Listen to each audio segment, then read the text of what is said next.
May 13th, 2024, closed session minutes. The City of Taneytown on May 13th, 2024, 8:09 p.m. entered closed session with a motion made by Councilmember Tillman with a second made by Councilmember Foster, with all the elected body voting aye, to discuss the appointment, employment, assignment, promotion, discipline, demotion, compensation, removal, resignation, or performance evaluation of appointees, employees, or officials over whom it has jurisdiction, or any other personnel matter that affects one or more specific individuals, and to consult with counsel to obtain legal advice. The topics discussed were employee compensation for specific individuals, pending and new litigation, performance review of management. Persons present at the closed session were Mayor Miller, all council members noted above, the city manager, Attorney Gullo, and Clerk Coleman. Actions taken was a motion by Foster to adjust salary of a specific employee to previous level due to the improper budget amendment made by the mayor to now require repayment of the salary which was improperly paid, and to adjust upcoming proposed budget to ensure coming fiscal year salary level is at the previous level pre-January 2024 before the proposed organizational-wide 6% increase is added thereto. With a second by McCarron, carried 3-2 with Councilmember Tillman and Councilmember Cheney opposed. It was also noted that a budget amendment to address the appropriation of funds improperly paid will need to be prepared and passed as emergency legislation prior to the close of the fiscal year. Motion by Councilmember Tillman to nullify a social media agreement between the mayor and a particular employee, second by Foster, carried 5-0. Motion by Foster to excuse Mayor Miller from the remainder of the meeting at 9:40, with a second by Councilmember McCarron due to the perceived conflict he may have in hearing the legal advice relating to the subject matter. Motion carried 5-0. Clerk Coleman excused herself from the meeting at 10:10 p.m. Meeting adjourned by motion of Councilmember Foster, seconded by Councilmember Tillman, carried 5-0 at 10:45 p.m. All good, Jim? Sounds good. Review of the minutes of the May 8th, 2024, May 13th, 2024, and the May 13th, 2024 closed session minutes. Are there any comments, questions, concerns by council? No.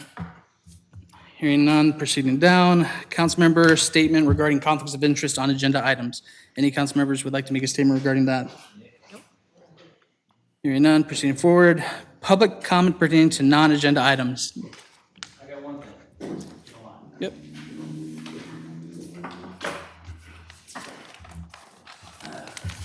Mark Stevenson, 9 York Street.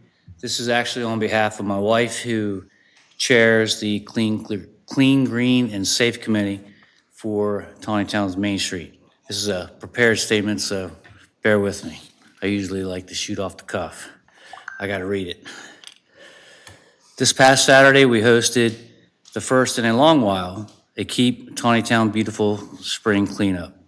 This event was registered as part of the Great American Cleanup in collaboration with Keep America Beautiful. This renewed partnership has the potential to not only benefit Taneytown Main Street, but Taneytown as a whole, including Parks and Recs. We had 13 volunteers gather at City Hall in the City Hall parking lot at 9 a.m. Volunteers included the Green, Clean, and Safe members of Main Street, members of the City Council, students and families from FSK, and Taneytown residents at large, all ready to clean, weed, pick up trash, and plant flowers. By 11:30, we had gathered 350 pounds of litter and debris and recycled another 70 pounds of plastics and papers. Our largest projects included weeding and replanting along the fence in the City Hall parking lot, removing debris and cleaning at the corners of York and Baltimore streets, and removing no less than 100 pounds of trash from the first 50 feet of the railroad tracks at Baltimore Street. As we were wrapping up the event, we recognized we had extra flowers. A volunteer suggested taking them down to Taneytown Police Department, where the perennials from spring had died off. A team went down and planted what was remained, but the project was bigger than they had anticipated. So Clean, Green, and Safe Committee members, Natasha and her husband, owners of Cedar Hedge Farm, went back to work later that afternoon and completed those planters. We are still gathering the total count of flowers planted, which is something that the national organization wants to know. Afterwards, we all gathered at the $9 Carriage House for a pizza and ice cream social. It was a great opportunity for everyone to get to know their neighbors a little bit better. I wanted to share this publicly to recognize the volunteers. I also wanted to recognize and thank Taneytown Police Department for their cooperation in this community event. They added heightened traffic calming enforcement from the early hours leading up to the event and provided a dedicated unit in the downtown historic district for the duration of the event. This is what a Main Street organization is all about. This is collaboration. This is community building. I'm hoping that the public can join us on June 19th for our first community safety walk. This crosswalk, it's crosswalk safety campaign and a neighborhood safety walk sponsored by Main Street, but conducted by the Taneytown Police Department, will meet at 3:30 p.m. at the corner of Baumgardner and Baltimore at the crosswalk. The whole community is invited, and the first 100 participants will receive a special safety gift. That's that. Any further public comment pertains to non-agenda items? Hearing none, Councilmember McCarron, did you have something? I have one announcement. We have a very special announcement to make. One of our members has received a great honor. Diane Foster has been selected as the recipient of the MML Lifetime Achievement Award this year. Each year, MML awards an individual somewhere in the state for meritorious service and contributions to their municipality and to the community at large. And we should be very proud of Diane for receiving this award. She has spent many years working hard, not only for our town, but for all the of the surrounding areas, and served on many committees with MML. And she has represented us well, and we want to give her a round of applause for receiving this award. And I guess it's the first time in our history that the Lifetime Recipient Award has come to Taneytown. So congratulations, Diane.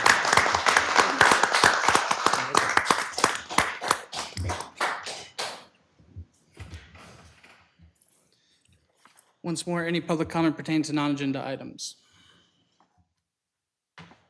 Hearing none, proceeding down. Resolution, ordinances, and agreements. Approval, Catholic Charities lease. Comments, questions, concerns by council? This is just a continuation of what they've been doing? Correct. Any further comments, questions, concerns by council? No. Hearing none, proceeding down. Next up, we have introduction of ordinance 05-2024, fiscal year 2023-2024 budget amendment 4. Questions, comments, concerns by council?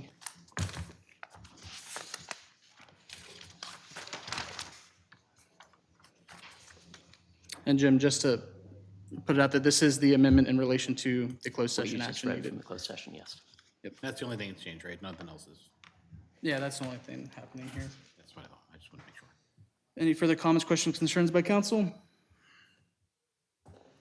Proceeding forward, adoption ordinance 01-2024, fiscal year 2024-2025 operating budget. Questions, comments, concerns by council?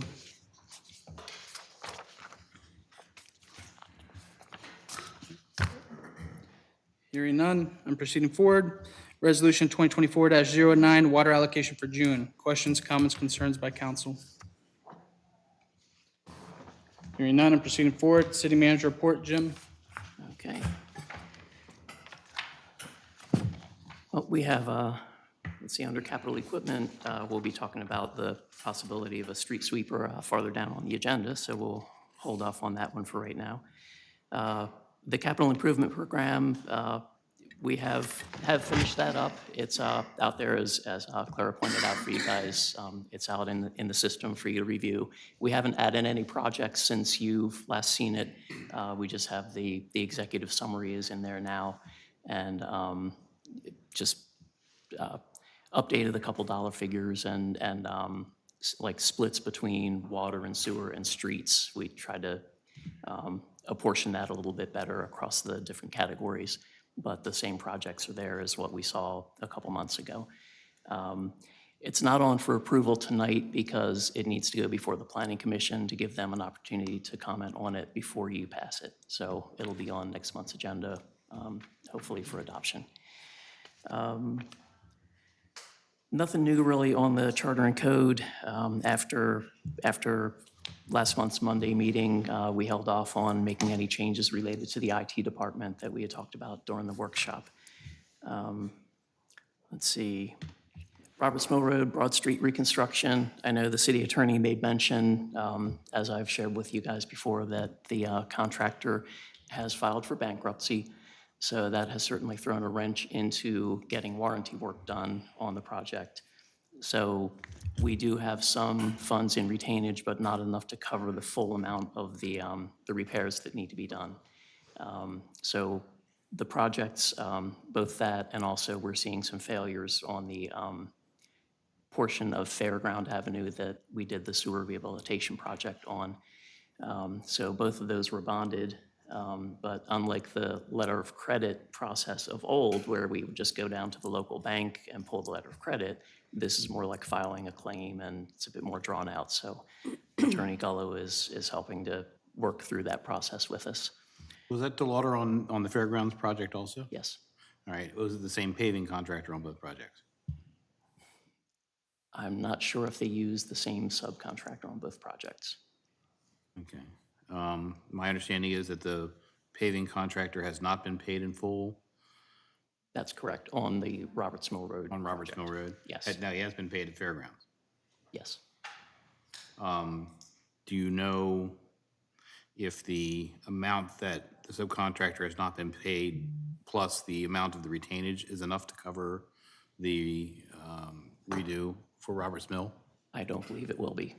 Okay, I don't think so. all right. Are we in touch with the bonding company? I assume that we've been going back and forth, and are they aware? We have not made contact yet. We're, everything's been forwarded to the city attorney for him to kind of guide us through the process. But we have not made contact with them at this point. Now, I think Public Works is still doing some information gathering and putting together all the support documentation for the attorney. I've been in that seat. Let's see, moving on, the Riffles Lane storm drain, we sent the easement plats and deeds of easement out to all the property owners, and at this point, waiting for folks to get them signed and notarized and back to us so that we can put the project out to bid and get that finally rolling. Lastly, the FY24 sewer rehabilitation. Design work's ongoing. We're hoping to have 50% level drawings, which would be basically adequate to start the permit application process. So hopefully we'll have them in a couple weeks, well, about a week and a half. And that is moving along right on target, right on the timeline that was planned. Let's see. And just a quick clarification. I know in your legal report, there was mention of, failing pavement, and I just wanted to clarify that part of that is in the Fairground Avenue project. That's the area where it's settling over the replaced sewer line. So a little bit of a just clarification to, If the settlement, that's not necessarily the paving guy's fault, that's the water, that's the contractor's fault. But the Roberts Mill Road. gravel one laying is on a Robert, pavement. and it's much worse than I had even thought it would be, but it's, yeah, because the amount of fines that are in the gutter pan is just ridiculous. Yeah, so that one, right, Roberts Mill is definitely a paving Yeah. Okay. issue. The other one is, right, compaction with the sub base and Delutters. Yeah, if you have any chance to check that one out. We should. Yeah, I didn't realize that we had that big a problem down there, so I'll ride down and take a look.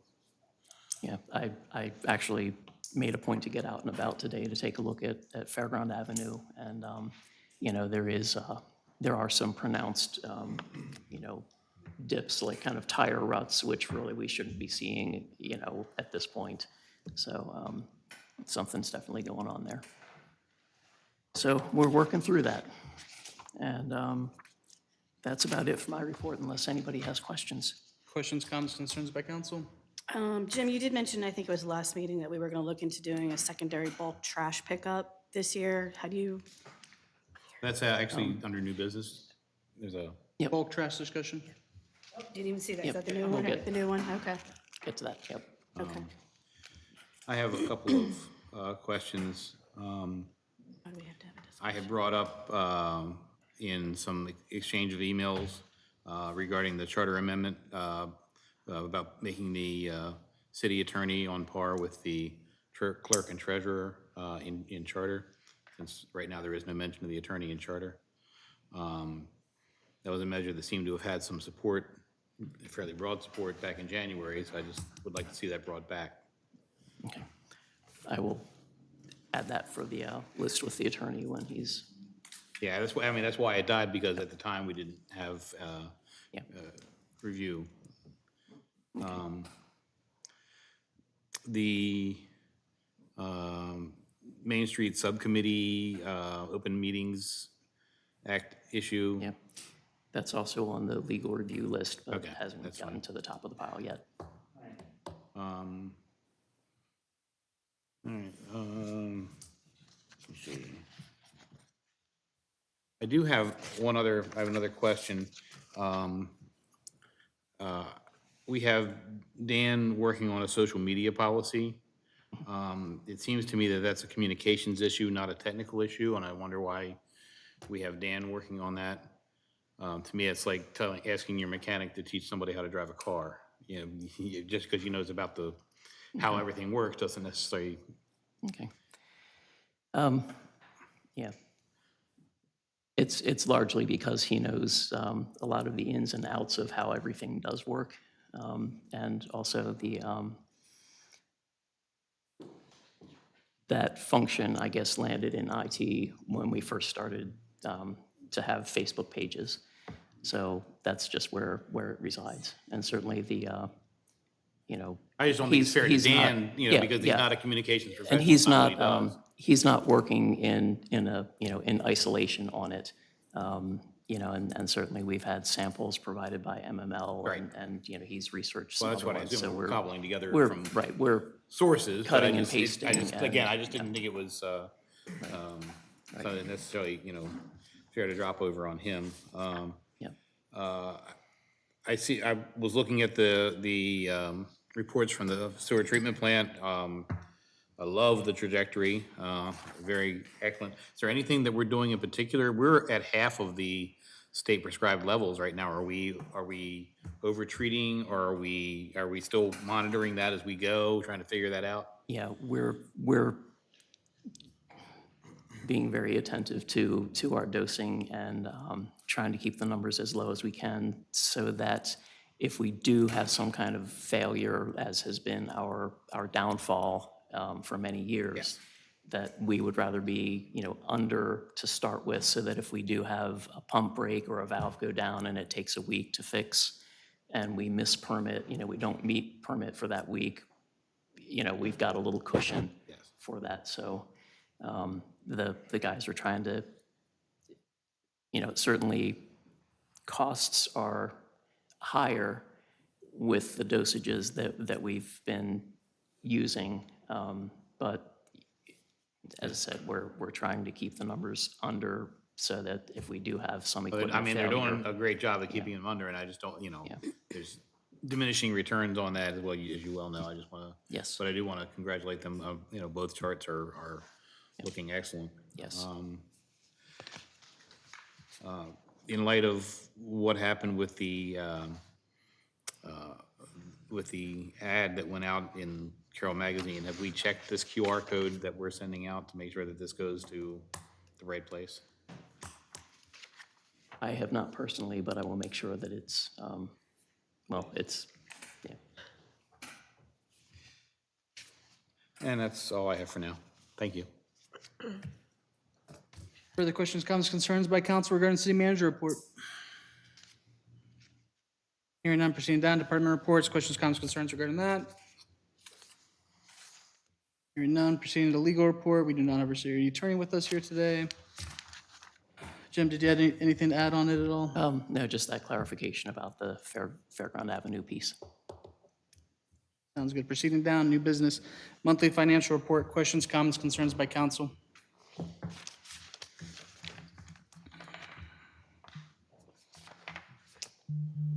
Hearing none, proceeding forward, accounts payables, questions, comments, concerns by council?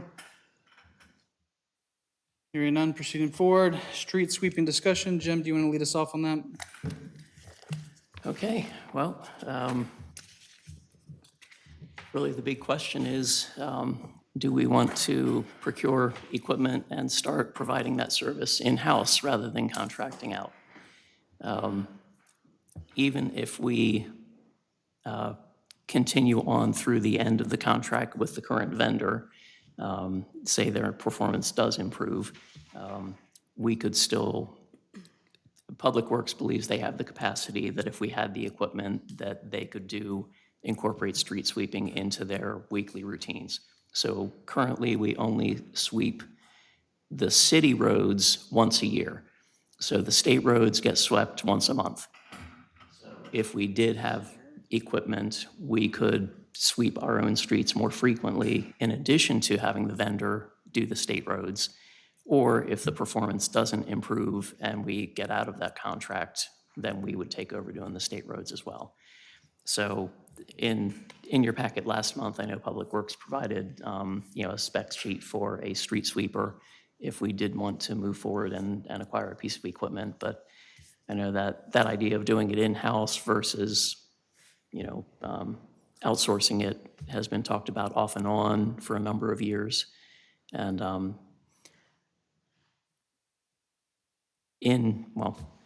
for many years, we've opted just to outsource it and let somebody else deal with the maintenance of the equipment and so on. But again, we've had some performance issues lately. With it being in our control, essentially, it'd allow us to have more of an impact over what kind of quality we're looking for out of the street sweeping. Talking with DBW, they seemed heavily in favor of that route of procuring our own. They demoed the one that they're looking to get, and again, they had pretty positive feedback on it. So that's just to throw that tidbit out there. Go ahead, Jim. I have been an advocate of in-house street sweeping from the early days. That being said, the problem could be solved with the contractor if we simply adjust the hours. The timetable in which they perform their services is not conducive to providing a good job. Because as much as we want to get people off the street at a certain time on a certain day of the month, it just doesn't happen. It's sporadic. Sometimes it's good, sometimes it's not good. You delay the schedule and have them come in at 9 o'clock or whenever we decide. I don't know whether that's the magic number or not. When most of the people are at work, you get a lot better performance out of your contractor. And again, I'd like to see some hard numbers about what this is going to add to the cost-wise to our overhead. And I think we could make a decision based on that. I mean, but regardless, I think we need to adjust the time when the contractor comes up. And, maybe the contractor wants to come up at 5:30 in the morning. Well, that shouldn't be his call. That should be our call. So that's Hey, my Jim, thoughts. just for reference, I did have several people say, when they did the demo out here, it caused quite the backup.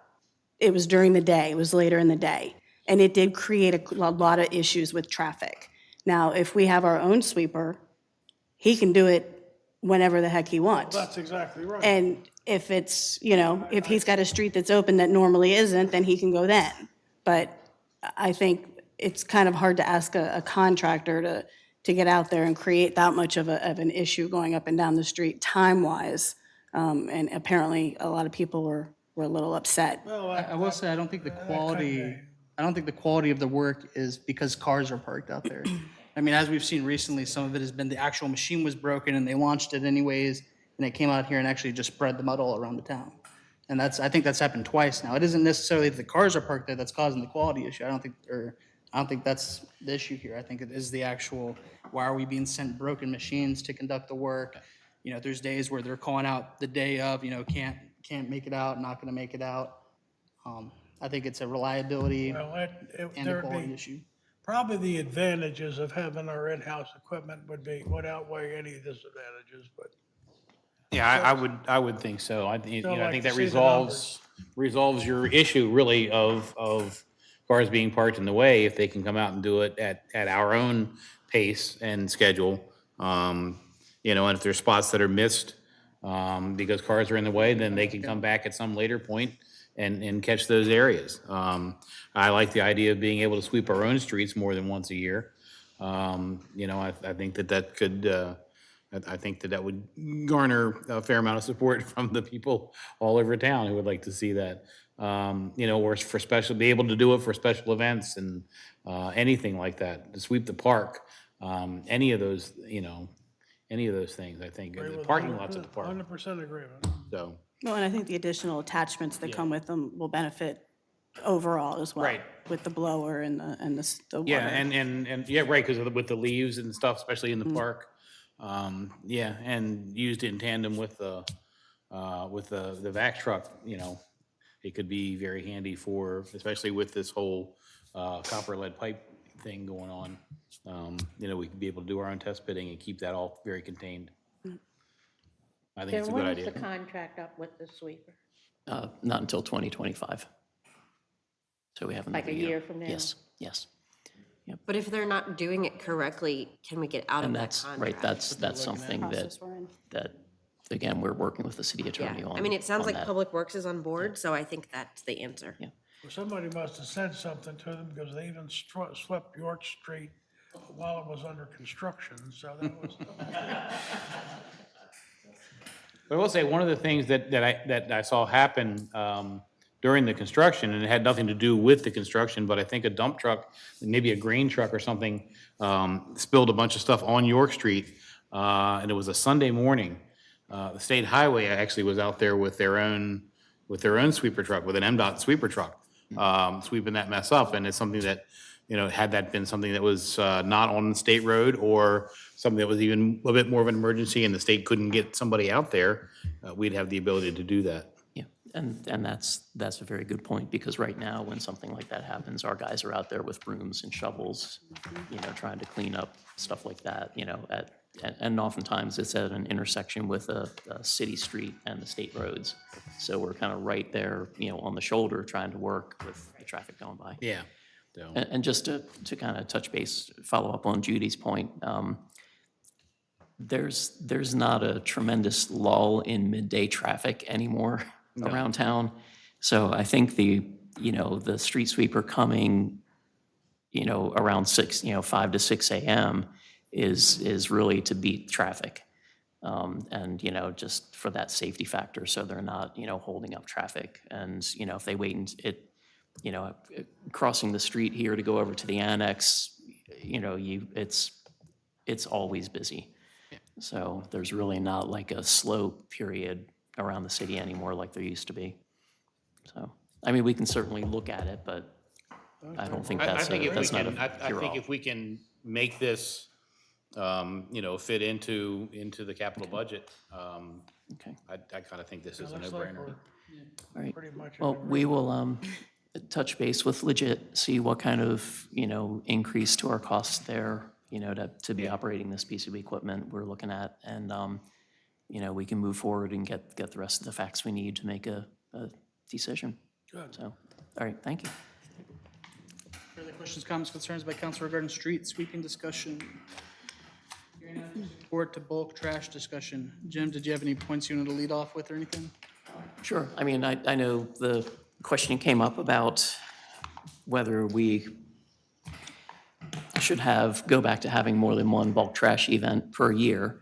I know, Public Works is of the opinion that one certainly seems to be adequate. I got some figures for it from the last couple of years. So this year, and actually it's very timely, we just got the tipping fees today for the bulk trash event. So this year, we did 32.2 tons for bulk trash day. So that was about $2,000 in tipping fees. But in addition to that, we spent $4,440 with Ecology Services to have their staff and their trucks, their compactor trucks here. And we also had 3 roll-off containers for metal. And typically, we fill 2 and part of a third. And this year, we only filled 1 and a little bit of a second. So that amount actually decreased a bit this year. But the previous year, we had 33.1 tons, 0.01 tons. So it was a little bit more than it was this year. And let's see, the year before, 31 tons. Year before that, about 20 tons. So what Public Works tells me is that typically they are very busy down there for the first hour and a half or so, hour to hour and a half, and then they just kind of wait for more people to trickle in throughout the rest of the time period. So How long do we right, receive? so we do it from 7 to 1. And, certainly I brought up the idea, well, maybe we would do, shorter hours and do more than one event. And, that's doable, but then you're also having staff come in for just a couple hours. That's a little bit harder to motivate people to come in and kind of give up their Saturday to, just for a couple hours of work. But Have we ever done 2 before at any point? yes, years ago we did, and we were seeing that the amount of what we were collecting was very small. So, So, I mean, obviously, we do brush pickup when they call and ask. They do Christmas tree pickup one day in December. Is there a way that we can set up a program where people can call, and even if there's a small fee attached, ask for a pickup for some larger items that they just don't have a way to get it? well, that's actually a service that our hauler, our solid waste hauler, Ecology Services provides. They do that. They just have to call them? So basically, you contact them, send a photo of the item, and they will get back there is a charge for it, so they will get back with the property owner, with the cost to come pick up that bulk item.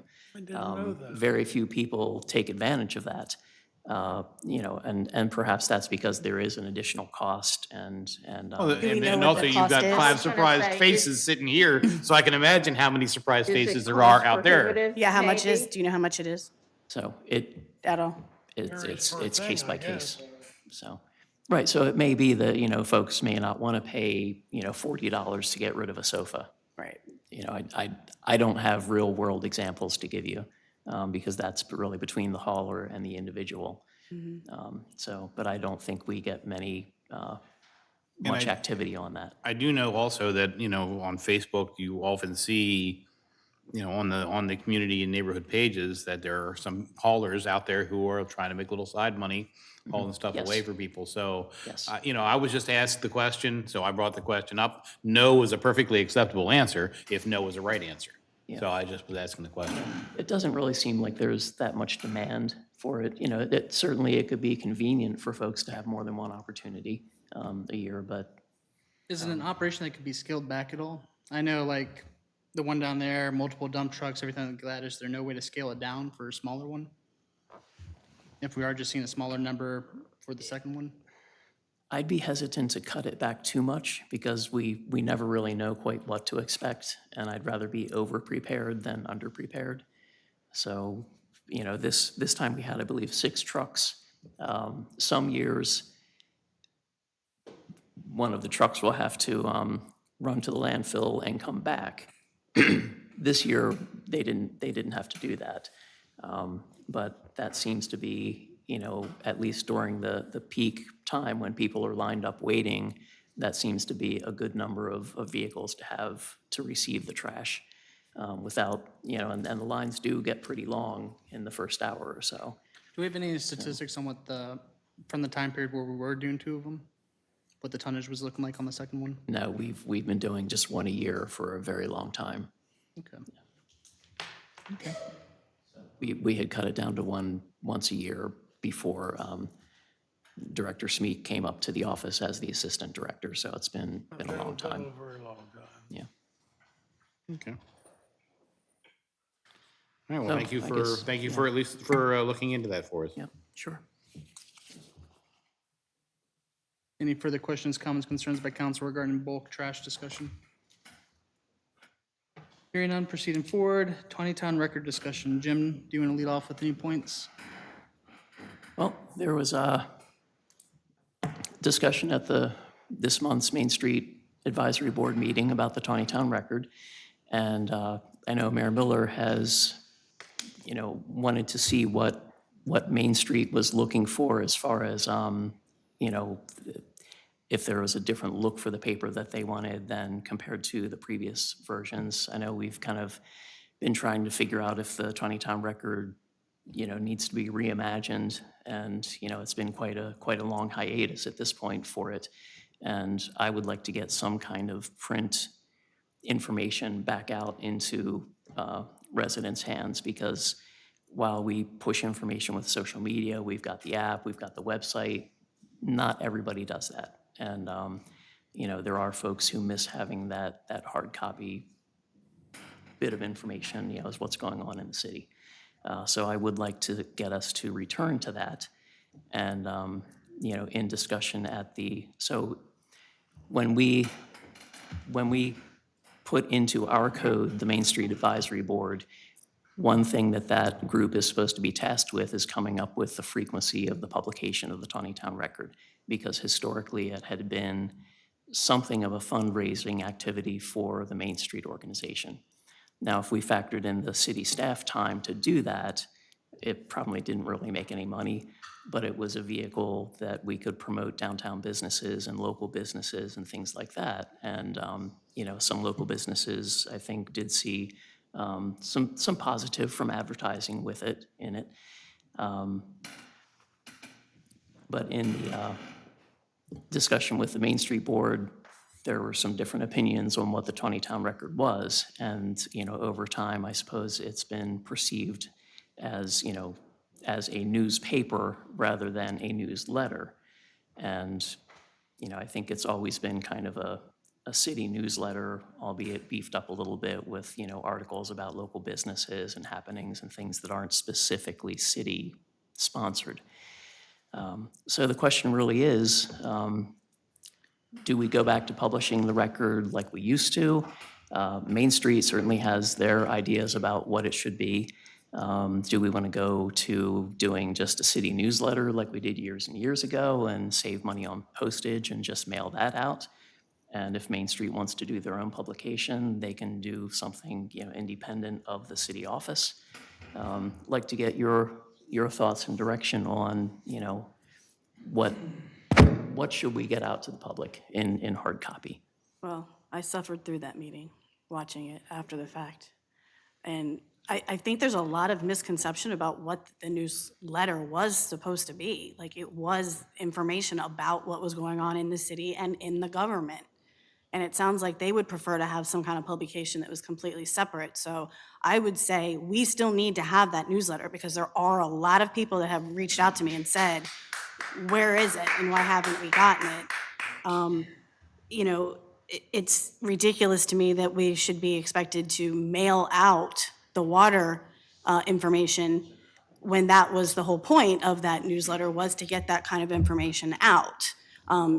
I think Nancy kind of incorporated it into that Main Street thing because it was more convenient to do it that way, and because it did incorporate the businesses and could give them the opportunity, to advertise through it. If they don't want that, then that's fine, but we do still need to have the Taneytown record for what it was intentionally, created for in the beginning, for that information. And then, if they want to do their own paper, then, or, paper, magazine, or whatever that may be, then that's fine, because that's their prerogative. But I feel like maybe, I don't know, I think there should be they should slow down just a little bit and start just finishing some of the other projects I think before that there's a misconception here, because it wasn't that, it's not that there's opposition to printing things about the city in the newsletter. They No. very specifically said They, that the no, what city they very shouldn't be specifically involved at said all. was, go on, quiet out there, please. What they very specifically said was, they didn't want to have to rush out something, in a 2-week time frame with nothing prepared and nothing started, and put out a crappy newsletter just to satisfy the city's need to put the water report out. Well, I mean, the city can put the water report out, and the Main Street Committee can work on figuring out exactly what the form and format should be. It has, in the past, been pretty much the mayor's newsletter. well, but there's a lot of other information. I mean, there's a lot of in there, other too. information in it, but in the way, the longest article in it was always the mayor's take. So, I don't think that there is opposition to carrying the city's news in. There was, I watched the meeting, I saw it happen, I'm just saying. Yeah, so Like, did I. There was also, the articles that were in there were historically relevant to the town. David Bowie used to write articles all the time, I'm not the different- disagreeing Right, and with I'm you. just saying, so I feel like those are necessary things that need to happen. And I'm not saying it was even on the Main Street Committee to get it done, but that was kind of an agenda item for them. Like, from the get-go, it was, this needs to be done. So if it didn't, that's fine, but we need to make sure that it gets done one way or the other, is what I'm saying. If they don't want to have it be a city informative newsletter, then that's fine. That's enough, I please. will say that they did have more than 2 weeks' notice. I came at the end of April to their meeting at the end of April, and I did tell them, hey, please start thinking of ideas that you'd like to see incorporated into the Taneytown News, or the Taneytown Record. But that's different to coming to the meeting last Wednesday and saying, well, hey, we need to get this out because we've got to get the water report out. Well, then put your water report out and let the But Main that's Street Committee do $3,000 what. worth of We were mailing. trying, the idea, and it was taken completely wrong. The idea was to give Main Street a chance to put information in there about their events that are coming up, about what they're working on. no one's It was disagreeing. a positive thing that Main Street could have used, and for some reason they decided they didn't want to do anything with it, and that it just shouldn't be sent out.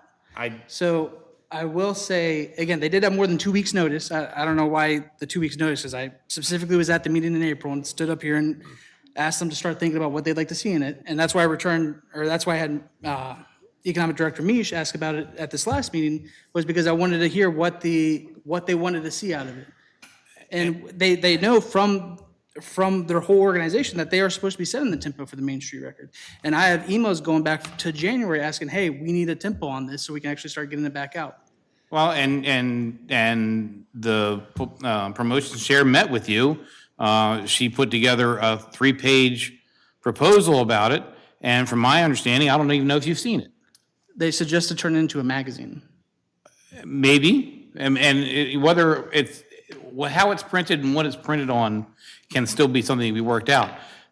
I will tell you, to the Main Street Committee, it looked like somebody, that a date was sprung on them, and it was sprung on them in order to accommodate something that the city needed, and that did not sit well with them. I don't think that there is opposition to including city business in the publication. I don't think that that's the question. I think that they want to figure out what that publication is supposed to look like first. And I think they feel like they haven't had that opportunity. Good. Now, let me interject here. the Taneytown Record of old was a successful publication because not only did it include city information, but it also included information from the community at large. And I'm speaking of the 21787 zip code. It included information from the churches, from Caring and Sharing, from the nonprofits, from Carroll County Food Sunday, stuff from the county that was important to us. And I think the bottom line is, first of all, I agree that with watching that clip the other day, I agree that 2 weeks was unreasonable to expect to come up with some suggestions for a newsletter. And I understand that it was made the month before, suggestion was made the month before. Don't have any problem with that. But I don't disagree one bit with the way the board reacted to that. But what needs to be done is a diligent effort made to determine what they want this vehicle to be. Now, there's a lot of options. We can print a church bulletin and type publication and mail it to everybody, and it'll end up in the circular file like all the other junk mail that comes in the front door. Or we can prepare something that somebody will actually look forward to read and pick up.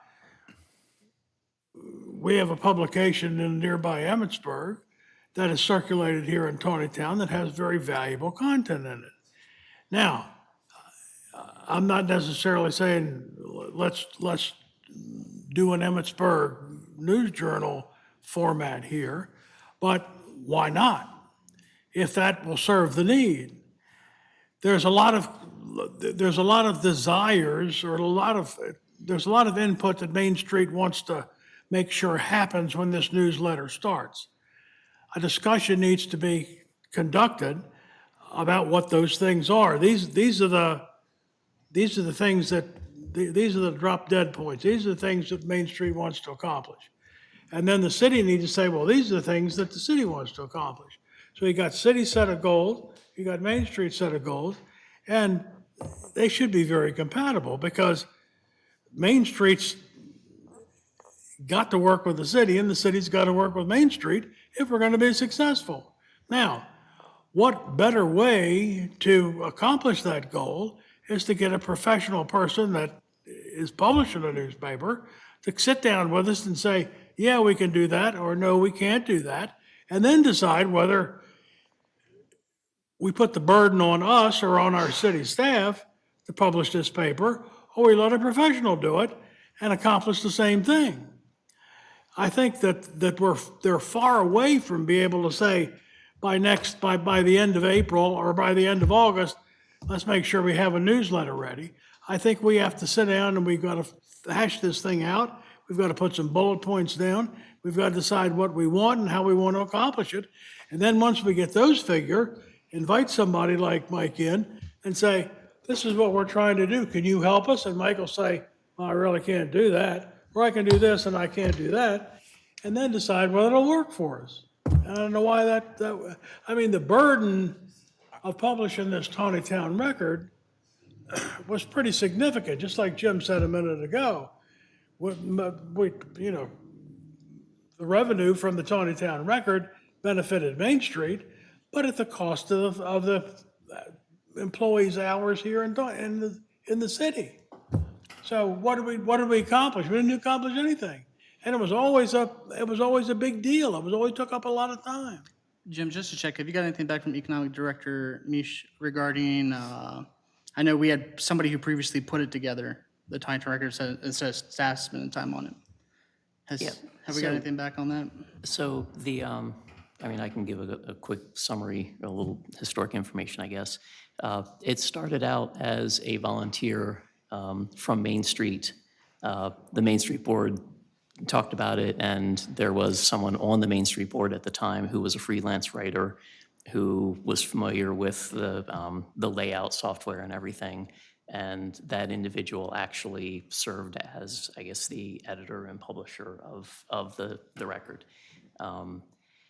After some time, You know, that was, I guess the hope was that that would have maybe helped that individual grow their freelance business also. That didn't play out that way, so Main Street ended up paying that individual to continue on with the layout and you know, writing articles and editing and soliciting content and everything. Eventually, when that person moved on, Design Associates picked up the layout function, and the Economic Development Director spent a lot of time, you know, trying to sell advertisement and follow up with people on, you know, that didn't give us a print-ready ad, and trying to figure out what they wanted and then work on the billing for that. So it was a big time commitment to make that happen, as well as, you know, calling people to remind them of the deadlines and, hey, I need that article by, yesterday, and so on. So we went from it being volunteer to, you know, a paid Main Street person to the print shop on the square, getting paid to do the layout and then also printing it. And then when Economic Development Director Mishi came on board, he taught himself the layout software to be able to kind of take that part off of Design Associates' hands. And there had been some criticism about how articles were chopped up, you know, continued on this page and then continued on the next page, and, you know, and that was something that the former, I think, former administration wanted to kind of change up a little bit. So we brought the layout in-house. It was still printed by Design Associates. Over time, there was a lot of confusion about the advertising revenue and, you know, how much different size ads cost and things like that. So when Nancy McCormick retired, we kept it going for a few issues, and Design Associates really just kind of did all the service for us, you know, except for the billing for the ad revenue, and we absorbed that in the finance office. So, you know, that's kind of how it evolved. And then there was talk, I guess, with the current, you know, since the last election about, well, what do we, you know, what do we want the record to be? And at that point, we had realized that with the staff time and the postage cost, that it really was not a revenue positive endeavor. And that sort of started the downward spiral, I guess, of it not being published. So that's kind of where we are. So it is a lot of effort. You know, it has, to do it in-house and do the full newspaper layout is very time-consuming. So not that we can't do it, but it is a big commitment. And it doesn't make, you know, it doesn't generate the revenue to offset the staff time, really. No. Mike, you'll have an we'll opportunity have to speak public in a few comment minutes here in a bit. during the public comment period.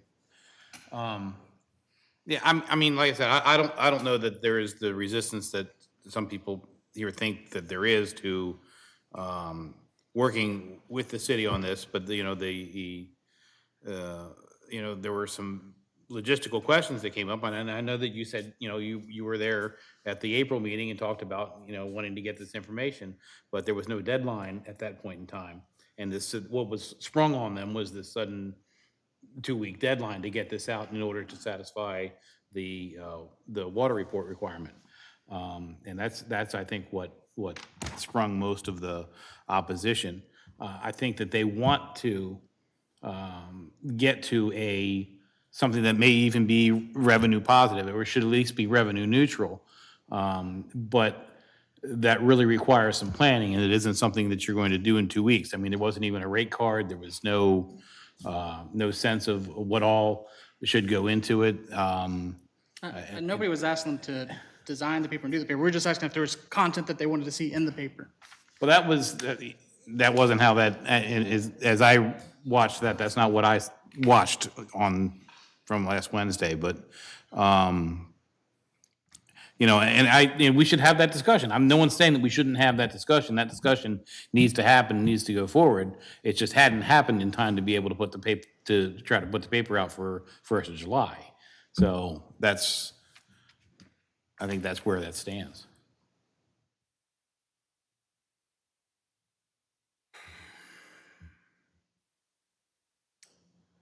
While you're all pondering that, just a little tidbit, we are moving forward on getting the water quality report. The Department of the Environment finally gave their approval on it today.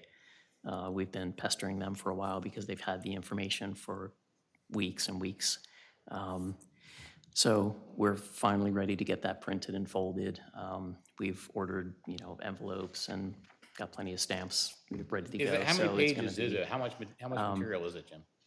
It's, it'll fit in a standard envelope, so. I mean, is it like one 8.5 by 11 sheet of paper? Is it more than that? I think it's more like an 11 by 14 folded. It's got all the lab testing and things for umpteen different, Varieties of, call yeah. it bacteria. All the things that we have to test for, yes. Right. So we're going to combine that with the, and in your Public Works report this month, there was a sample letter regarding the lead and copper rule update, where we are going to ask homeowners to do basically self-reporting for the material of the water line as it enters their house. So that letter is going to be combined with the water quality report, so we can save on postage, because we'd have to send that one out anyhow. Yeah. And speaking of postage, looks like we would typically spend about $6,000 a year on mailing out the Taneytown record. Okay. That's, and that's one of the, when I had started to research, some of the expenditures, that was actually kind of one of the things I was trying to get to was how much money are we actually spending on the record? And there really aren't the records to see what the record costs, so. My only concern is, again, we're going to see a decent amount of city events that are just not going to be advertised over the summer through the Taneytown Record. Are we able to get a consensus from council to go ahead and push forward a Taneytown Record to get out? I know Main Street doesn't want to see one get out, but realistically, we have stuff that needs to be advertised. I mean, can it just be like a one-page newsletter? Yeah, even a newsletter or That something's is got to certainly go an out. I option. think that needs to happen. I think we owe it to the citizens of this town to tell them what's going on, period. Right. And we can certainly do that even as an interim while we figure out the bigger question. You want a consensus or anything on that, or? I would, yeah, I Yeah, would like I- that. And if you want to think about it a little bit for Monday night, that's absolutely fine. As I said, we're moving, the thing that has the deadline is the water quality report, and that will be mailed out. That's a non-issue. So if we take that off the table, then Right, the that question is, is, that is a separate issue. what can we do and when can we start doing it so that we, Right. at this point, it's obviously too late for the wine festival or, and a number of other things. But I mean, those things are also being advertised in other ways, so it's not the only source for those things. And we can do, right, we can do the old style newsletter that we did years ago, even as an interim, so at least You we're want to do it getting as a stopgap while they at figure least out we're what getting what they something want to out do. while we figure If out. anything interim should go, and it should go with the It should water. go with the water. That way we do have the summer events being advertised as soon as we possibly can. Well, I mean, that's- well, are you good with the consensus now, or do you want to wait till Monday so people can ponder it over? Because I know time's kind of ticking if we're looking to get it out with the water It report. is, and the water report's probably going to go out next week. So I don't know that we can It put shouldn't be together hard to, much of a, Yeah, if we're just much of a doing a 1 newsletter. to 2 for page that. newspaper or newsletter, it really shouldn't be much. But if we want to include some kind of flyer or something like that about upcoming events. Just you something know, with we the least certainly can upcoming do that. events. See, it's just a calendar of events would probably suffice. Like easy peasy. Okay. Yeah, I would say want me to- don't overcomplicate it, because you're gonna put yourself right back in the same place where Main Street was sitting. So, just, if you want to get a calendar of events out, get a calendar of events out and put it out with the water report. Are we good, am I good at a consensus on just like a one-page I mean, newsletter? I have no issue, you have, I can sort of nod that, yeah. Looks like we're looking at Down 5 this way. pages front and back for the water quality. Really, is that much? Okay. So we got 2, Councilmember Fuller, you go with it? Yeah. Consensus, All right. Jim? Okay. Further comments, questions, concerns by council? Hearing none, proceeding forward. Veteran Memorial discussion. Jim, do you want to lead off with any points? Well, I know there was some email traffic with a resident or two about the idea of some update or replacement to the Veterans Memorial down at Memorial Park. So just wanted to really have some discussion on that idea. You know, the existing memorial was recently spruced up a bit. In recent years, we did some repointing and pulled some overgrown trees out that the roots were starting to compromise the memorial. So, you know, that exists, but a proposal was received, not a formal proposal, but a suggestion was received to do something bigger and better and I guess more modern, and to do more in the way of recognition for What are we veterans. lacking? I followed those correspondence and I really never got the point of what was trying to be. Okay. What are we gonna do that we don't have now? Right, and that's really what we're here to talk about tonight. So the email chain, you know, ended with the suggestion of, well, let's put it on the agenda and talk about it. So here we are. Always good to honor the veterans. I'm all for that. Yeah, are the brick walkway in front of the current memorial, are those memorial bricks in there, or are those just, is it just a straight brick just- walkway? So perhaps something like a small garden with memorial bricks and, you know, we could sell the memorials to pay for the small garden and, you know, I like that idea. I think that's a good thing to do and, like say, it freshens it up because I think that memorial, the brick memorial was built in the 1950s or early 60s, was it not? 50s, I believe. Yeah, so. But they did just redo like all the grouting.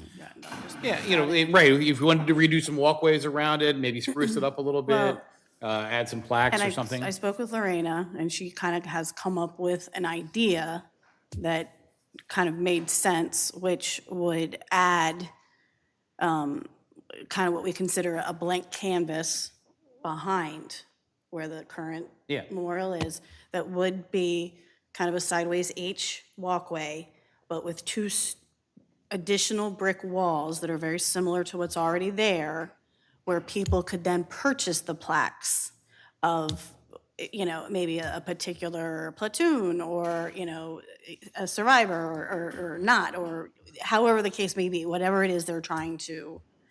Yeah, I mean, I like the idea. That's, Now, that being said, I think the monies involved when she got that was like $45,000. But this is Lorena, and she said she's gonna reach out and she's gonna try to do maybe donations and grants, and so it's still just a very big idea. It's just an idea, so it's not anything we're gonna jump on right away, but this would give the opportunity to kind of continue on with, you know, just that idea of adding and people purchasing those plaques on their own. I think it's an idea worth fleshing out. I like it, you know, and if it can, like say, if it'd be revenue neutral in terms of selling, asking for donations, no one used the word sell. Right. But asking for donations for memorial bricks or memorial plaques, and that those funds would then go to creating the memorial itself and maintaining it. I think that's a great idea. Jim, as we're working on this, can you make sure staff are in contact with the local Legion and VFW to make sure that we're that's also Already encompassing? what Lorena has started doing. I think part of the conversation also needs to be, you know, is this a, you know, we've had one, I guess, maybe more, but, you know, I know there was, you know, one resident that kind of started the email chain. And we have very little money available in Parks and Rec capital. So we've done a lot of projects in the last 4 or 5 years, and we have not had growth in the last couple of years to replenish that park impact balance. So we are kind of scraping the bottom of the barrel here for funding for parks projects. And we still have a very aggressive capital program for parks with the Memorial Park expansion to build the additional playing fields, and the whole splash pad idea, and, Yeah, you know, could that's this one be thing that in linked the to the CIP. splash pad or the expansion of the park so that it could be? I think that Any great Use the energy of those new facilities Yeah, probably to not. inspire, yeah, I don't know, I'm I just, know, unfortunately, throwing probably that not, out because they're there. very different things. Yeah. And so any grants that you get for one would probably not apply to the other. Oh, no, I'm talking about using the but- energy of the new And I- facilities, drawing people's attention, Yeah. to drawing their attention to wanting to I don't contribute to know. a memorial If like anybody this. can figure it out, it would be Lorena. So But again, it's a very long-range project, I think, because we do have a lot. But one it's of the something, it's a questions conversation to look at and have. Is this, right, is this something that the city wants to Should do spearhead as- as a city project? Or do we want to partner with somebody, if there is, say, a veterans organization that would like to take the lead on this and enhance the existing monument or add to it, the city's role could be, we have space available and we will cooperate and coordinate with you on this. Yeah. But do we want city staff to be chasing grants and Reaching out to all looking this. into this and spending the time on this, not really knowing if there's really. And maybe that's where the discussion So, should so I start, is think, see if I there's think somebody maybe the interested in discussion needs spearheading to that. be, is a local VFW or the American Legion here in town, or some other organization maybe who, I think that'd be that your I'm not first aware choice. of, interested in helping to sponsor something like this. Yeah, I mean, because there's that some very would good, be- solid veterans organizations here in Carroll County that I'm sure we could reach out to and they would. There's plenty of them out there that I'm sure would be willing to help on a project like this. I mean, that's my biggest thing is, a veterans organization is gonna know what veterans want more than anybody else. Right. We should definitely be partnering with somebody who is spearheading what this should look like. And, even the idea of a more memorial brick program, that's a great way, a lot of organizations have funded projects that way, but there's a lot of administrative, work to go on in with that. And again, our Parks and Rec department is one person. So I'm hesitant to say, let's throw a project like this into the capital improvement program. Right.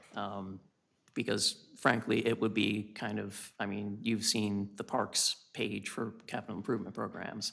So where would this land, compared to all the things that the athletic associations want, or the athletic association wants for their various sports programs and, other recreational things for our residents too. So again, it's kind of a financial concern right now is, And I think that's what, she's just looking for direction. right, Like, right. what So, do we want? so So I think if she can reach out to those organizations and, Throw the idea at them. yeah, Yeah, and see I if think that's anybody the wants first to step. take it on. yeah. okay. We'd be Okay. willing to welcome it if somebody wanted to lead and spearhead the We project. will do some outreach and, at the county level, they have a very, active veteran program. So we can make contact there as well and see if there's any interest or folks that they can put us in touch with that might be interested in a project like this. Okay. Sounds good, thank you. Okay, so we will seek out partners. Okay. Further questions, comments, concerns by council regarding veteran memorial discussion? Hearing none, proceeding down to approval of special event permit, Taneytown Pride Event, June 30th, 2024. Questions, comments, concerns by council? Or Jim, would you like to lead us off on that or anything? This is just an event that somebody would like to hold at the park, just like we have others, like the Woodstock and the concert that's, gosh, I'm drawing a blank on the concert name now. But, just yeah. a special event permit that you guys get to approve on Monday if you so choose. Yeah. I'd like to thank and congratulate Fun Events for stepping up. I know there was a fair amount of chatter about this, both through emails and also on the various Facebook pages. And so I'm glad to see Fun Events and Parks and Rec stepping up on that. It's excellent. Well, and that being said, it's not like a partnership. Like, this is just an event, Okay. like any other event, where they're having it in our parks. Because it's important for the government to just completely stay out of divisive things. That's, So, yeah, so. all right. Any further questions, comments, concerns by council regarding the approval of special event permit Taneytown Pride Event, June 30th, 2024? Hearing none and proceeding forward. Before we get to public comment pertaining to agenda items, I had one more thing I wanted to bring up under new business. I was talking with Jim about it today, or actually a little bit previously, was the city makes a $25,000 contribution to the Taneytown Fire Department. We've been making that since before 2012. The number has never increased. If you adjusted that for inflation today, that number would be around 35,000. Before we go into the next fiscal year, I was wondering if council would entertain another $5,000 contribution for this fiscal year. For this fiscal year For ending? this fiscal year, and then next year, when we get around to the same thing, if there's money, extra money in the budget, that's I gonna go gotcha, into general yeah. fund anyways. Or if the council wants to go further, we could match for inflation adjustment. I don't see any problem with I don't raising either. it. no. I think the action needs to be taken incrementally. In other words, if we should vote on it each time we do it, rather than just have an automatic inflation in there. I think it should be done by So by you're asking- by dollar amount. Your question is, do we, on Monday want to approve a donation of X dollars? Yeah, my question is That's is council willing to entertain that on Monday if we bring? Make the an ordinance like recommendation. that? If we have a few How dollars to does, send their how way. does that look for the budget?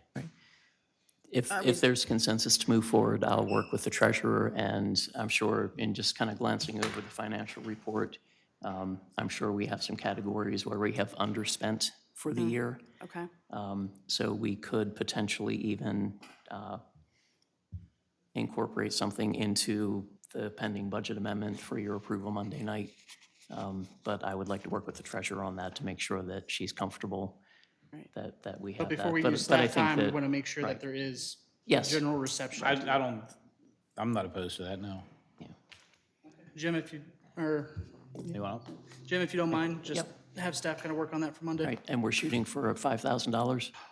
Does council I have think that at this time, yeah, but can you also find out, like, as far as the county taking over a lot of the services and adding to the services at different parts of the departments, in the long term, how is that going to affect the monies that each department is going to be getting from the county?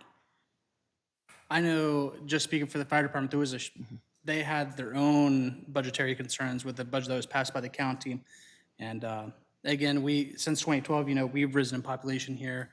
We build more houses. We have, you can tell the sirens, it's going off consistently. You can tell they're working hard, and honestly, it's time for us to kind of bump that up just a little bit. Siren works very hard.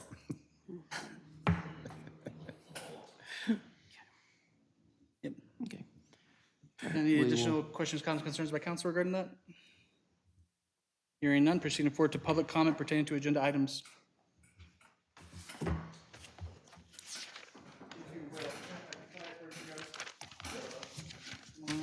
Page 7 for you, Thank you. page 18 for you. I'm just gonna make it real quick. I've made it clear For, at least to some of you, for the last Could like you 7 years. state your name and? Oh, Michael Hillman, I'm the editor of the Emmitsburg News Journal and the Woodsboro-Walkersville News Journal. The reason I'm giving you this is for the Emmitsburg, there's 2 papers. And what I'm sort of laughing at you, Mr. Mayor, is if you go to page 7 of the Woodsboro-Walkersville, you see the Walkersville Water Report. We got that the day before we went to press.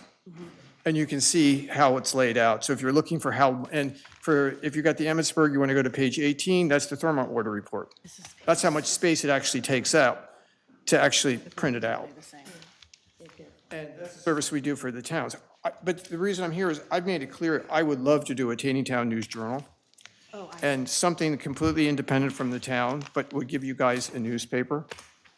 And I'm sitting here listening to your meeting tonight. I've already have 7 stories. I've got an assigned reporter who covers Taneytown. When the Woodsboro-Walkersville Times went out of business, the next month we did the Woodsboro-Walkersville News Journal. And when the Woodsboro-Walkersville Times went out of business, they were 12 pages. We're now to 36 pages in the Walkersville newspaper, getting ready to go to 40. I just helped Brunswick start up the Brunswick News Journal. So they're up and running. So there's 3 papers. I've got the infrastructure. even though I'm not a newspaper man, I flunked English in college. So it's a humorous story. But I have a staff of about 50 people that work for us. We have someone who lays the paper out. I've been willing to do it. My only problem is I don't want to come to do Taneytown when you're giving out a free newspaper and giving out free advertising. There's no way for it to be viable. So if you decide not to do a newspaper, I'd be glad to come in here and start a Taneytown paper. Mayor, you'd have a column in the paper. We'd have the news that we've already had. We'll get the county said they'd already start submitting information. We could turn out a great paper for Taneytown if that's something that you want to do. And I'm not asking you for financial benefit.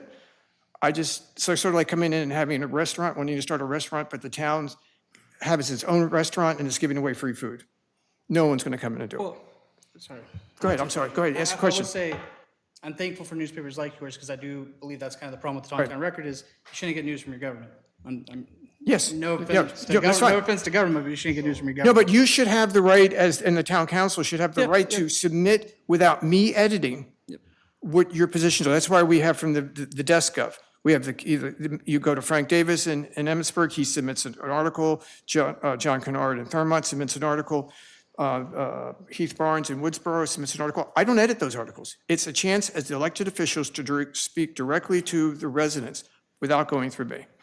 We try to do the news stories. Jim will tell you that when we do a lot of the Taneytown stories, I send them to Jim because once it gets printed, if it's wrong, it hurts.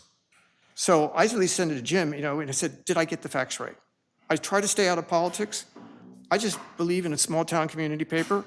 Like you said, I like to have something physically in my hand. There's a lot of content that we have in the other papers, like the astronomy column, the almanac column. We got the Master Gardener column of Carroll County said they would submit an article to us. There's lots of community groups. The Lions Club said they would submit articles to us. We could make this a really nice Taneytown newspaper. And I could have overlaps because Harrington's would maybe want to carry their ad over here. That's how I would make the paper work. So both those papers are making money. Just a question, does your paper go out to every doorstep? Or Yes, what, 100%. Okay, just make sure. So in Emmitsburg, it goes, the Emmitsburg News Journal goes to 12,000 people, goes to Carroll County, Fairfield, everyone in Emmitsburg and everyone in Thurmont. The Woodsboro Walkersville goes to everyone in Walkersville, everyone in Woodsboro, everyone in Kemar, all the way over to Kriegerstown. And we're getting ready to expand over to Union Bridge. Mike, So how is it- the paper for you would go to everyone, How is it delivered? once a month. How is it delivered physically? U.S. Post Office. Okay. The post office So you delivers. do, it does go out, I bring it to, if you see me, I drop papers, like for the ones that go to Harney, I physically drive in my pickup truck to the Taneytown Post Office, and I give them 1,000 copies of the paper, and they distribute it. It's the only way to make the paper work. People need to be able to open a mailbox and pull it out. It's not like the merchandise or like it's thrown at the bottom. It works that way. Everyone gets it. And that's what makes advertising so good, because I can turn around and say, everyone gets the paper. And it works. See, that's the key right there. You get what you pay for. In a home-generated newspaper / newsletter, if we solicit advertisements, you're going to be asking business people to either pay for an ad or we'll give you one free, like we had before. The problem is, you get what you pay for. If you get a free ad, you get that many results. the purpose though of Main Street publishing it was that the businesses within the Main Street boundary, they're the ones that got the free advertising as part of, they got an ad of a certain size. That's And, true. and everybody else had to pay for an ad. And that's what paid for the paper to be put out, was the paid advertising that came in. My point is, if you're gonna pay for an ad, it's got to yield results. As a small businessman, I've been in this newspaper for I don't know how many years. Many years, every month. And I've also been in the Catoctin Banner.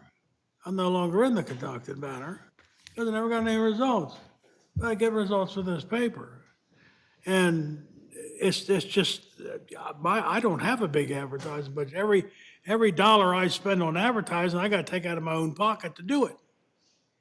I mean, all I can say is, we put a lot of time and effort into producing a quality paper, and nothing goes out. And we haven't missed our deadline. We always go out the first of the month. And if you had been doing this, I would have been on Jim's butt 3 weeks ago asking him where the water report was, and knowing already that there would have been a spot in the paper for the water report. The goal is to produce a paper that people want to pick up. I was in a dentist's office the other day, and an elderly man looked at me and said, "You know, your paper has too much news in it." And I laughed at him, and then he smiled, and he goes, "It's great. I have it all the time." I went to Frederick Kitchens and Bass in Walkersville, and the guy came running to me because I dropped off his invoice. And I drop off the invoices myself. And I was, usually when someone comes running to you, it's usually bad news. They don't want to advertise anymore. And he stopped me, shook my hand, and goes, "I just got a $100,000 kitchen job because of your ad. I'm going to be with you for 5 years." But that's because the paper, we focus on really good stuff. Really, really. I'm going home doing the 100 years ago today, tonight. I spent 5 days doing 100 years ago. And most of it's about Taneytown, because I've taken it out of the Taneytown record, or the Carroll County record.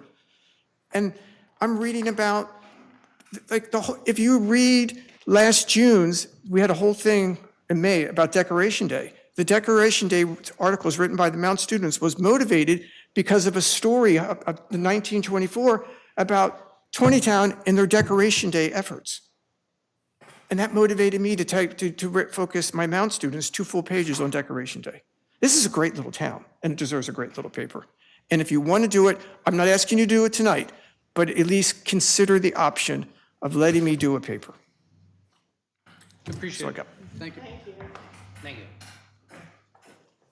Further public comment pertaining to agenda items?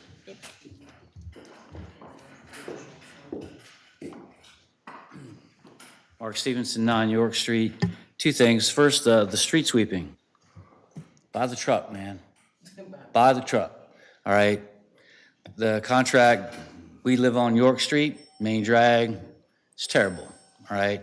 What's the point of coming out on Monday sporadically when trash day is Wednesday and downtown looks like crap all weekend? All right, if we have our own vehicle, I mean, I don't know what they cost, $160,000, $200,000, maybe more. You know, if we can do it when we need to do it, special events, whatever, we have that option, all right? Year over year, cost effectiveness is there. Buy the truck, okay? Buy the truck. Second of all, Taneytown record. I came here prepared to fight for Main Street's right to keep control of that paper, because they are the ones that have the right, based on all the codes and the control and all those things. The record falls under Main Street, okay? But an administration ago, it got took over by government, okay? Been sporadically printed, maybe twice in 2.5 years, all right? Now, I'll be honest with you. I've been conflicted in myself because I know what Mike does, all right? And they have a good paper. They've been eating our lunch, eating our lunch. But I'm also a businessman, and the fact of the matter is this. This body, the council, and the mayor's office is conflicted about what the role of Main Street really is and how independent they are and what they're actually supposed to be producing, and the collaboration between city government and independent civic organization. All right, it's too much cloudiness, all right? I'm not gonna get into the details of budgets that I've seen and finances that I've seen that don't add up, all right? But here's what we'll say about the Taneytown record. Free market wins. Free market wins, okay? There's nobody set up right now to independently take on the Taneytown record. Forget the Taneytown record. Just anyone in Taneytown gonna print a paper, okay? Mike's already doing it, okay? Government cannot, government is no good at, government has no business dictating news that goes out to a community, all right? You could have the Taneytown record as it is right now, or used to be, it was good. It was good enough. It had government, it had civic, it had churches, it had all those elements, but it could be better, okay? A free market solution might be the only way to do it. Mike's got no competition. He can go for it, all right? And I'm not saying that he shouldn't, because he does put out a good publication, all right? What I'm saying to you guys is either we're gonna do it or we're not gonna do it. And if we're not gonna do it, and this, Mike's pitch shouldn't have been to you. It should have been to Main Street. And if they don't wanna do it, okay, let them have at it, all right? You guys, look, and this isn't personal, it's never personal. It is what it is. But this control factor that is evident in this town about all of this thing, we gotta control the police department, we gotta control DPW, we gotta control this, we gotta control that. It doesn't work.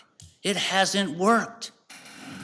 All right, you got all kinds of diversity moving in here that's way outgrowing the old ways of doing things. All right? This town is changing. The change is not coming, it's here. It's here.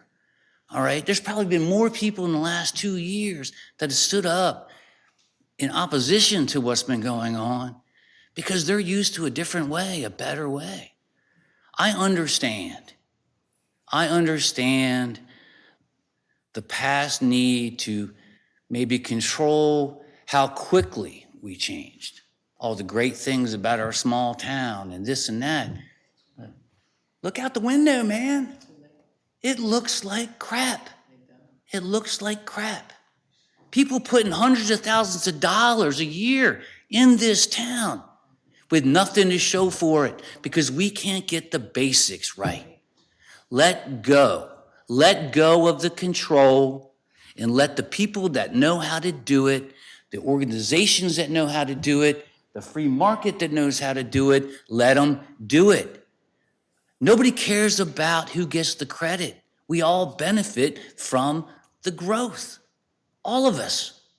As citizens, as a town, businesses, whatever. It doesn't matter who gets the credit. Just let it happen for everyone. Thank you. Public comment pertaining to agenda items. Hello, good evening. Boy, I'm not even gonna keep y'all here all day, but my name is Kenyatta Brooks, and I can officially say that I'm at 52 East Baltimore Street at Taneytown Community Partners. So I'm a little conflicted because I'm speaking as a citizen today, and I live at 111 Epseekin Court. The first thing I wanted to talk about is the street sweeper. I know we discussed that once before here in council a few times or not. But what I did hear was in reference to if we took it over, whether you would need a new job posting or not, a new salary for someone, or would that be stay in-house? You don't have to answer the question because you guys don't answer questions. But what I do want to say is I'm thinking and I'm hoping that it does create another position for someone, which goes back to my question that I wanted to ask earlier, but I missed my opportunity. When we do have public positions available, are they transparent? Are they on our websites? If they're not, they should be. I don't see any of the information on the city's website. I do see a lot of things like for volunteers and things like that for help wanted, but nothing for a salary position in the city. We are a diverse community as of now. I'm happy to say that. And our city government is not diverse. I like to see that. So the question again is, when we have our job postings, are they going to be on the city website? Bulk trash, they do call, we are able to call, but I don't think people know that you can call down to the people that pick up the trash. I've done it several times, but that could be something in your paper because people don't usually know that. Just wanted to say that. The Taneytown record, this guy has said it all. So I really have nothing more to say. Both of these guys have said it, but I can tell you, I miss it. I read it with my children, we look at it, we see the things that are going on in the community, and we haven't had it in so long, and we do miss it. In regards to whether we up and down of what it's gonna be a magazine, it's gonna be this, gonna be that, at the end of the day, the record at least needs to go back out unless this guy here, Mike, can produce something quicker. Rather than us voting, something needs to be out. And that's not gonna be one page, so the Taneytown record. Why can't we just who produced the record? Is that something that someone could answer? Whoever produced it, why can't we just go back to producing it until, it's been 2 years, we haven't had any information. We need that. I enjoyed it. I really enjoyed reading the paper. And that's really all I had to say. Buy the truck, buy the flipping truck. I agree, buy the truck. Thank you. Thank you. Thank you. Additional public comment pertaining to agenda items? I'm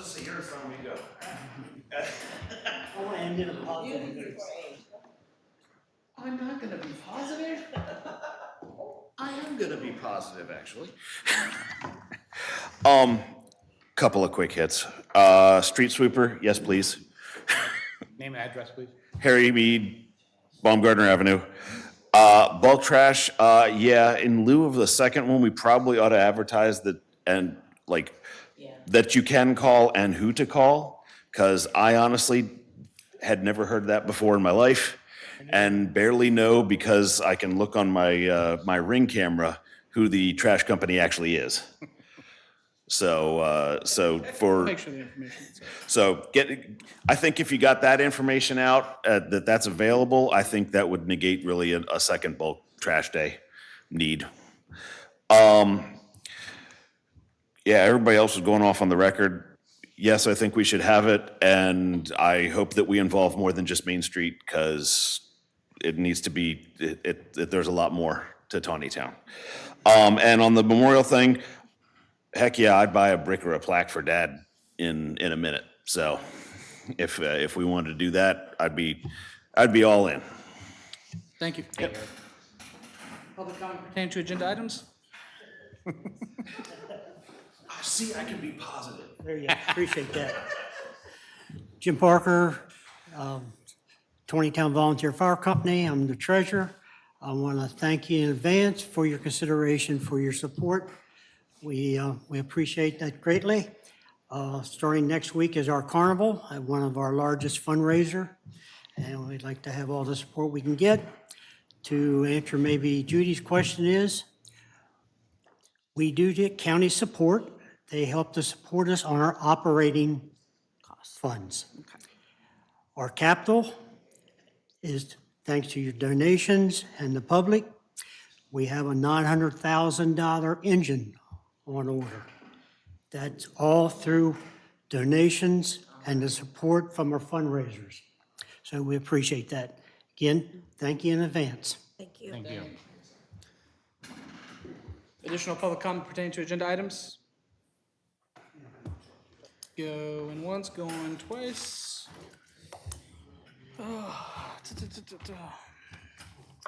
Give me one moment. I gotta find my closed session stuff. Oh, dang. This is it.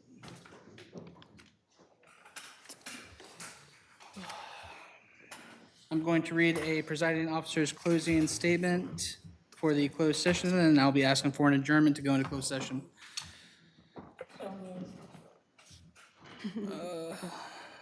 Give me 1 second. Let me read out the statement real quick. Right? Actually, Mr. Mayor, if you don't mind, I could maybe address one or two of the public comments. Yeah, that's fine. Be okay. Just with regard to the help wanted posting on the city's website, there's a yellow banner across the top of the page, and one of the things there is help wanted. So you can click on that and, right, but it's Not a job so we available. That means we there's no went jobs we open. actually we kind of went back and forth on that because it never used to be a banner item. We used to only have it up there when we had positions open. So right now, there may not be any positions open. But the help wanted is always there, and when we do have open positions, they go out there, and they also get posted in the message board out on the front of the building, so. They also they get posted on Facebook as well. I've seen them posted from the Taneytown page, so. When we do have an open position, it's always on the website. So, Did you, was any others? No, that'll do it. I was trying to find another one, but didn't find it quickly enough, so. All good. I'm going to start on this presiding officer statement. On June 5th, 2024, in accordance to the Maryland Open Meetings Act, Title 10, Governmental Procedures, Subtitle 5, Meetings, Section 3-305B, this meeting will be closed as closed only to discuss the appointment, employment, assignment, promotion, discipline, demotion, compensation, removal, resignation, or performance evaluation of appointees, employees, or officials over whom it has jurisdiction, or any other personal matter that affects one or more specific individuals. The following are items that are going to be discussed. Citation 3-305B, 1II, topic employee salary increases to discuss specific employee compensation matters. I am looking for a motion to adjourn into closed session with a 10-minute recess. I'll second the motion. All those in favor signify by saying aye. Aye. All those opposed? We are adjourned. Thank you, everybody.